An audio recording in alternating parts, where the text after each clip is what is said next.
parle. Chaque jour, Charles et Carole vous présentent la leçon de l'école du sabbat.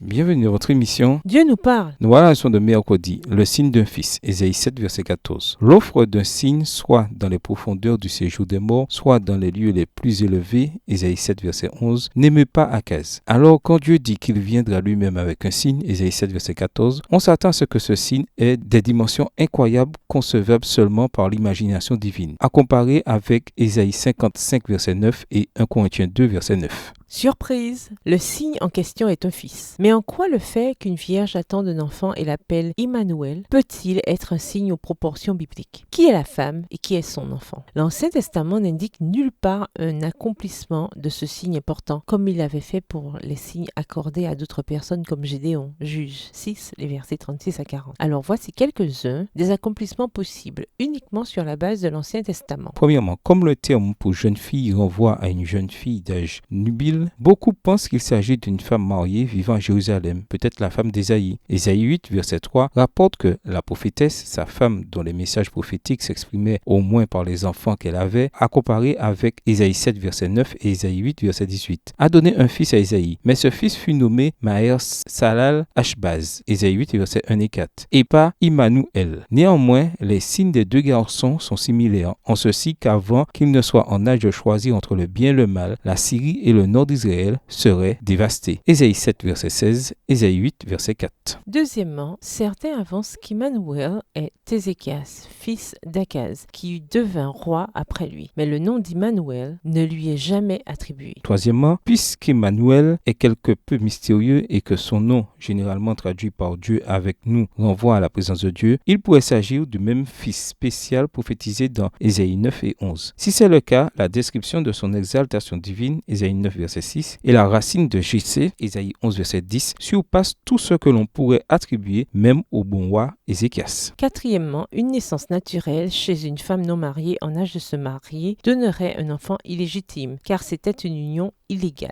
Voir Deutéronome 22, les versets 20 et 21. Pourquoi Dieu ferait-il référence à un tel enfant comme à un signe pour inspirer la foi? A contrario, le Nouveau Testament identifie Jésus comme étant Emmanuel, Matthieu 1, versets 21 à 23, né miraculeusement et avec pureté d'une vierge non mariée, mais fiancée. Jésus est également le Fils divin, Ésaïe 9, verset 5, Matthieu 3, verset 17, et le rameau et la racine de Jessé, Ésaïe 11, verset 1 et 10 et Apocalypse 22, verset 16. Peut-être qu'Emmanuel, plus ancien, dont le développement prouva à Akaz la ponctualité des accomplissements prophétiques, servait de précurseur de Christ. Nous l'ignorons, mais nous savons ce que nous avons besoin de savoir. Mais lorsque les temps furent accomplis, Dieu a envoyé son Fils, né d'une femme, Galates 4, verset 4, pour nous donner la présence de Dieu avec nous. Méditez davantage sur cette réalité. Christ est venu sous forme humaine. Quel réconfort cette réalité peut-elle nous donner dans ce qui semble un monde froid, terrifiant et insensible? Au revoir. Et à demain si Dieu veut.